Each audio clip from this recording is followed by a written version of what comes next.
hafidu ala salawati wa salatul wusta wa qumu lillahi qanitin. Jaga ku anjeun sakabeh salat jeung salat wusta, jeung adegkeun ku anjeun karna Allah kalawan khusyuk.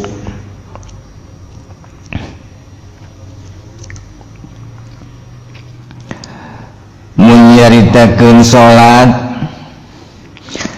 para ulama berbeda-beda pandanganana ngeunaan salat. Mun pandangan ti para ulama anu berbeda-beda ku urang dirangkum, mangka salat teh aya 3 rangkep.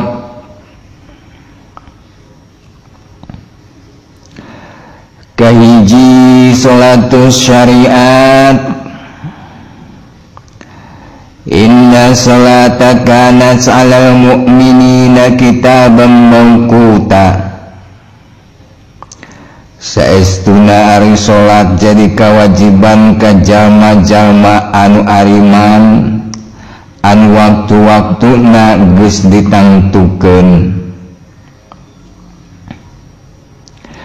Jadi memakai sudut pandang syariat, salat nu wajib teh anu 5 waktu.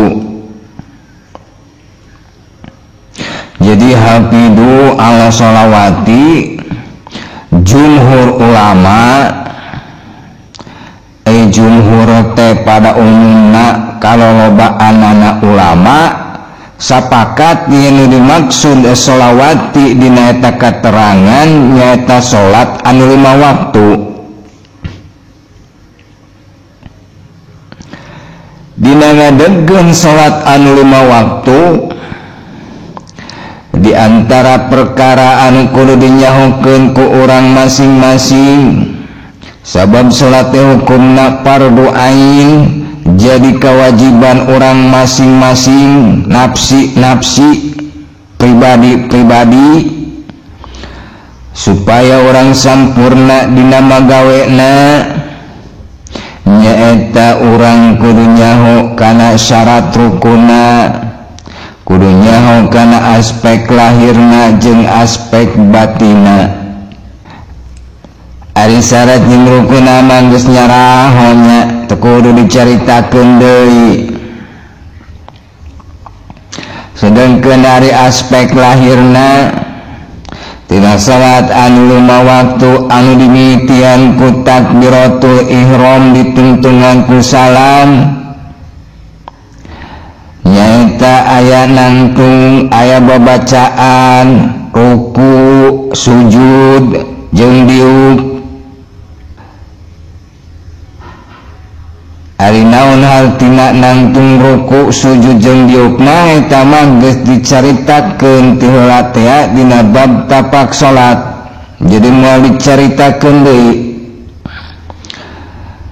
Tayuna lamun dina babacaan urang sing nyaho kana naon anu dibaca, minimal urang nyaho kana terjemahanana. Jadi sing kaharti ku bahasa orang sorangan,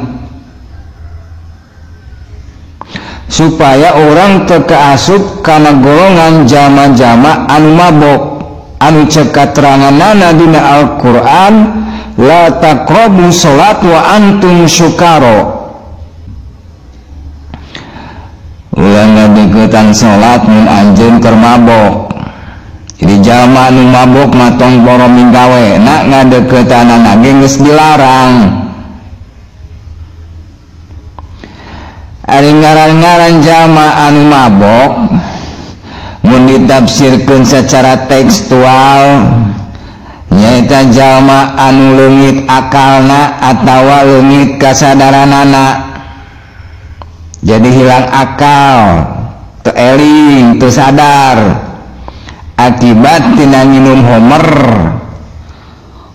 teh miras, minuman keras seperti mun ku zaman ayeuna mah Jack Daniel, Cipas Regal, Red Label, vodka, wine, sake, soju, nanti oposan, jeung sajabana, sehingga tersadar karena naon anu diucapkeun jeung naon anu dilakukeun.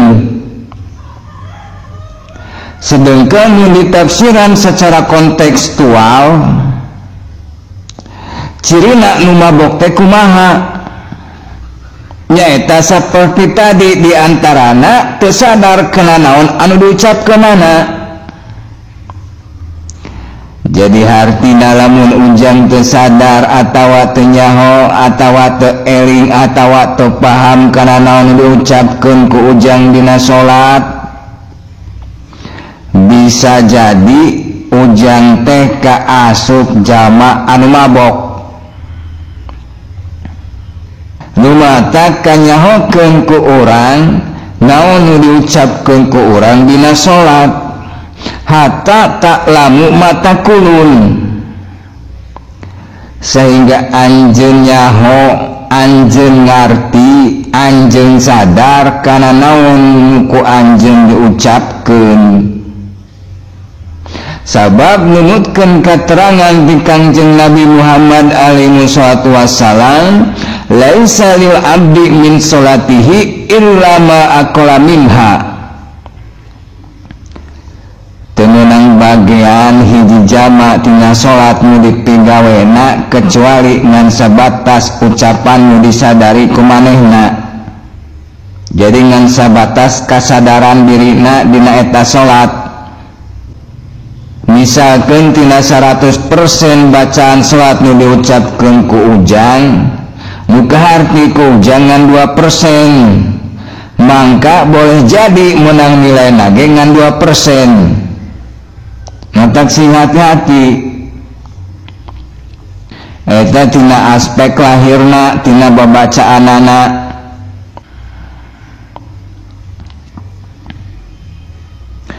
Nu kadua, aspek batin tina salat 5 waktu nu kudu dicumponan ku urang teh nyaeta diantarana kahiji hudu. Ari hudu teh nyaeta tina ketundukan jiwa, dina jero hudu aya tawadu. Jadi salat teh urang kudu kalawan dibarengan ku jiwa anu tunduk. Simbol tunduknya jiwa nyaeta tundukna badan. Jadi tungkulna orang dina nangtung keur salat eta teh kudu jadi simbol. Jadi kudu lahir tina hudu, tina katundukan jiwa. Jadi lain suatu perkara anu dibuat-buat. Jadi sebagai wujud katawaduan orang ka Gusti Allah. Hudu jeung tawadu teh timbul tina kasadaran orang yen orang teh keur ngadep ka zat anu kagungan sadaya kaluhuran jeung nu kagungan sadaya kapangkatan. Eueuh deui zat anu kagungan maha gagah dina sagalana, angin pangeran urang sadaya anu dina eta waktu urang keur nyang hareup. Ningali mun abdi dalam kerajaan menghadap ka raja, leumpang nage pan satengah ngesot, satengah ngorondang, saking ku huduna, saking ku tundukna ka eta raja. Tarasa tundukna urang ka Gusti Allah mah kudu leuwih ti kitu. Sabab sok sanajan kaluhuran, keagungan, kagagahan, kabesaran sakabeh raja di alam dunia dihijikeun moal bisa nandingan kana kagagahan, kana kaperkasaan, kana keagungan, kana kaluhuran Gusti Allah. Aspek batin nu kadua nyaeta hudur. Ari ari hudur teh hartina hatena hadir la salata ila bihuduril qalbi teu disebut salat mun hatena teu hadir awak namah yang hareup ka kiblat bibir namah babacaan ngan hanjakal aya kalana hatena kumalayang aya nu kumalayang kana pagawean aya nu kana awewe aya nu ka kebon aya nu kana dagangan aya nu kana ingon-ingon aya nu kana tetendenan bangun pohon lendeng keur salat pangadak ngadak inget tadi teh aing teh lendeng cabe teh dina lomari dina pipiti diburuan asa kitu eta teh can hudur hatena can hadir dina eta salat jeung sajabana. Jadi lamun orang siga kitu mah orang teh sabenerna mah can disebut salat sabab eueuh huduran.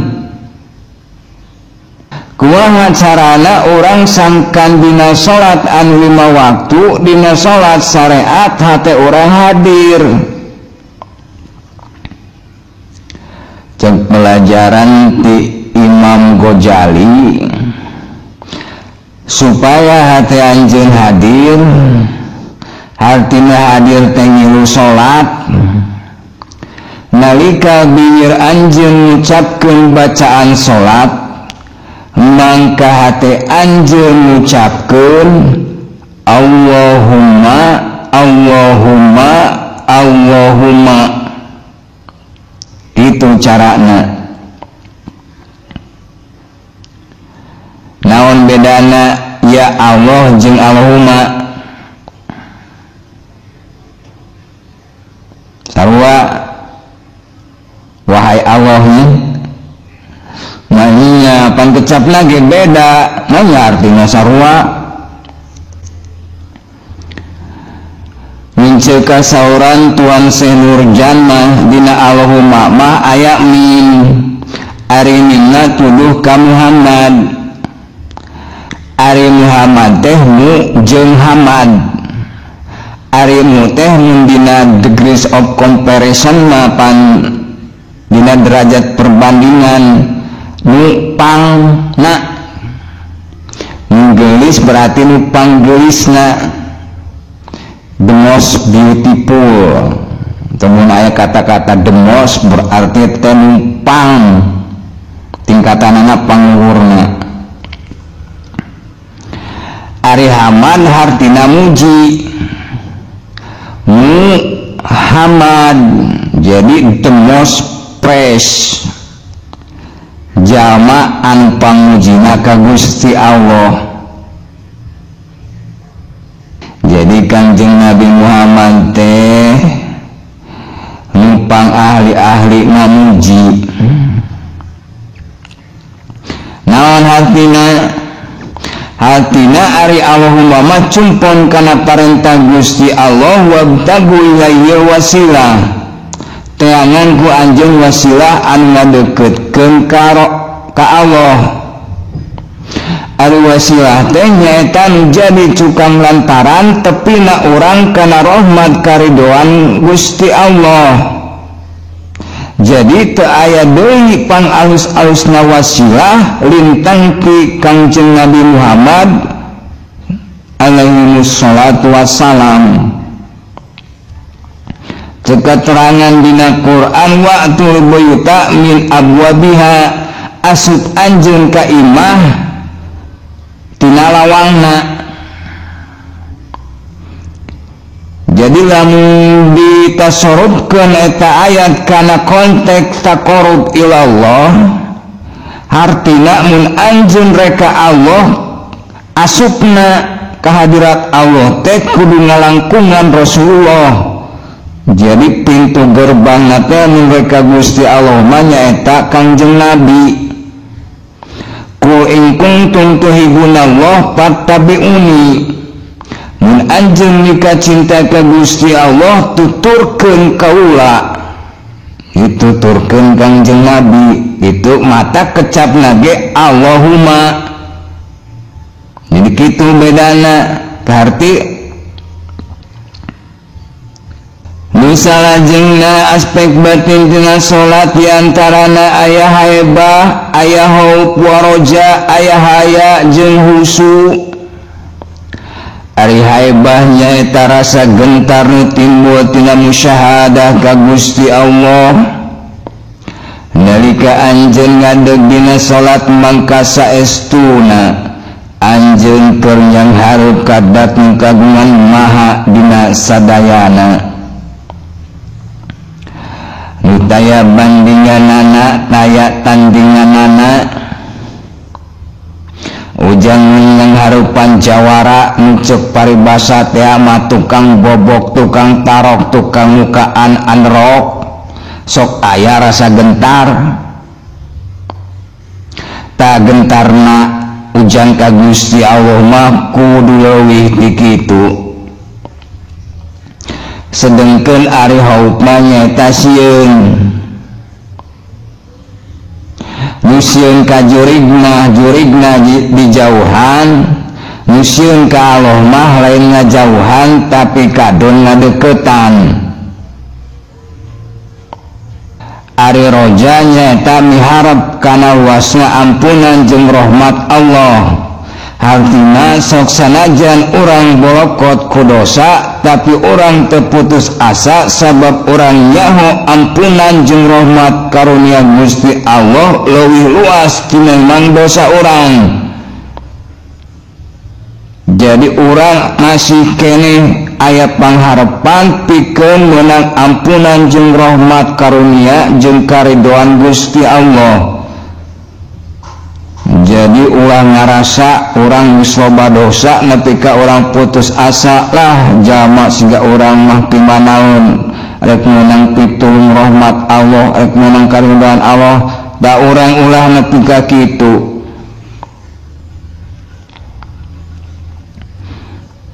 Ari haya nyaeta era nikmat karunia Gusti Allah nu dipaparinkeun ka urang masing-masing ku urang diitung-itung geus moal kaitung. Contona anu hal sapelena kiceupna panon eta kiceup panon ujang nu bieu teh lain kiceup panon ujang nu tadi. Artina Gusti Allah mah geus maparinan kiceup ka ujang teh weutuh deui.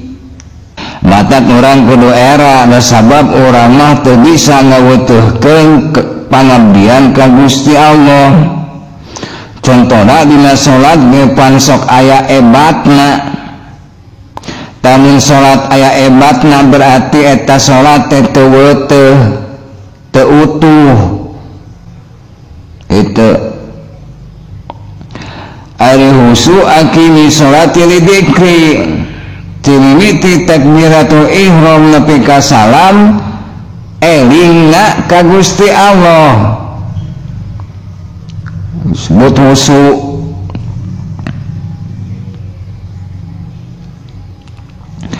Terus salianti aspek lahir jeung aspek batin kudu dikanyahokeun ku urang dina salat 5 waktu. Memeh takbiratul ihram aya nu disebut muqaranah. Muqaranah teh mun disederhanakeun mah nyaeta moloskeun diri. Di antarana nyaeta kahiji urang kudu bisa ngalesotkeun atribut seperti gelar, pangkat, jabatan, profesi, status sosial, nama besar jeung sajabana. Sing sadar yen anjeun ngadep ka Gusti Allah teh lain sebagai PNS, lain sebagai artis, lain sebagai pengusaha, lain sebagai ustadz, lain sebagai NU atau Muhammadiyah, tapi sebagai abdu anu secara hakiki bukan siapa-siapa dan tidak memiliki apa-apa. Jadi di hadapan Gusti Allah mah you are nothing. Naon-naonan orang teh di hadapan Gusti Allah mah lain sasaha teu bogana naon. Kadua yang harupna urang dina salat teh nyaeta kalawan dibarengan ku kasadaran yen saestuna sakabeh ibadah saperti salat eta teh lain ti anjeun tapi ti Allah ku Allah ka Allah. Naon sababna ujang salat? Sabab aya taufik jeung hidayah. Ari taufik teh jorojoy hate, ari hidayah mah migawena. Jadi timbul jorojoy dina hate ujang kana salat, tuluy ku ujang dipigawe lillahi ta'ala. Ta ujang teh disebut jama' nu meunang taufik jeung hidayah. Ari taufik jeung hidayah ti saha? Ti Allah. Nu dipake ku ujang dina salat naon? Aya panca indra, aya caturdriya, aya akal, aya nafsu jeung sajabana. Eta kusaha dijadikeunana? Ku Allah. Ari salat yang hareup ka saha? Ka Allah. Tak gitu.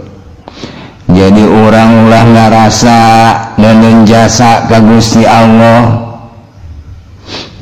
komo dipake alat tukar menukar jeung kepentingan hawa nafsu. Minta mobil atuh ya Allah panabi teh geus beto salat. Ngarasa berjasa ka Gusti Allah. Ulah aya perasaan samodel kitu. Nu katilu ajak sakabeh anggota wujud anjeun berjamaah. Hei sakabeh anggota wujud kuring mudohir jeung mubatin tiluhur sausep rambut nepi ka handap saibas dampal hayu urang salat asar berjamaah. Itu atau ajak kabeh salat supaya salatna berjamaah. Panona ngilu salat, celikna ngilu salat, diwirna ngilu salat, pangangseuna ngilu salat, akalna ngilu salat, pikiranna ngilu salat, sirbudi cipta rasana ngilu salat, nafsuna ngilu salat, ruhanina ngilu salat.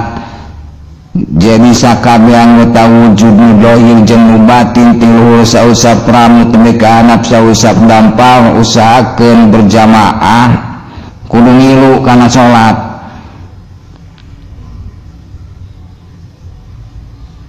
Gitu. Salat nu kadua nyaeta salatul wusta. Cek sabagian salat wusta teh salat asar, cek sabagian deui salat wusta teh salat torekat. Ari wusta teh artina nu di tengah-tengah. Cek nu nafsirkeun salat asar sabab salat asar teh ayana di tengah-tengah. Memeh asar aya dua salat nyaeta lohor jeung subuh. Sanggeusna asar aya dua salat nyaeta maghrib jeung isya. Jadi nu dimaksud salat wusta teh salat asar eta cek sakaol. cek sakao deui nu dimaksud salat wusta teh nyaeta salat nu aya di antara dua salat, di antara subuh jeung lohor kudu salat wusta, di antara lohor jeung asar kudu salat wusta, di antara asar jeung maghrib kudu salat wusta, di antara maghrib jeung isya kudu salat wusta, jeung di antara isya jeung subuh kudu salat wusta. Salatna lain salat nu dimimitian ku takbir ditungtungan ku salam, tapi inna salata tanha anil fahsai wal munkar, nyaeta migawe kana maksud jeung tujuan salat. Saestuna ari salat nyaeta nyegah tina keji jeung mungkar. Haltina di antara salat anu 5 waktu anjeun wajib nyegah tekad ucap lampah anjeun tina perkara-perkara anu keji jeung mungkar, boh nu dohir boh nu batin. Eta ngaranna salat tarekat.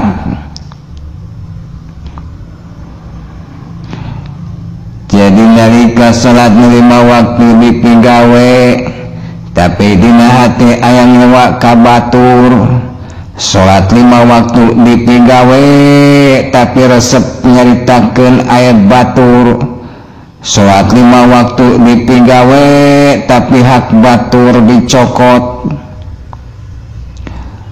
mangka salatna can sampurna.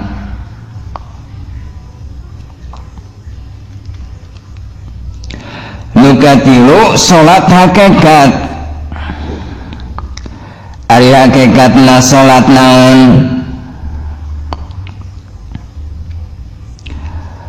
As-salatu ari ngagungkeun wasalamu jeung sumurah diri ala Muhammad eta jadi kewajiban ka Kangjeng Nabi Muhammad wa ala alihi jeung ka keluargana wa ashabihi jeung ka para sahabatna ajmain jeung ka sakabeh umatna.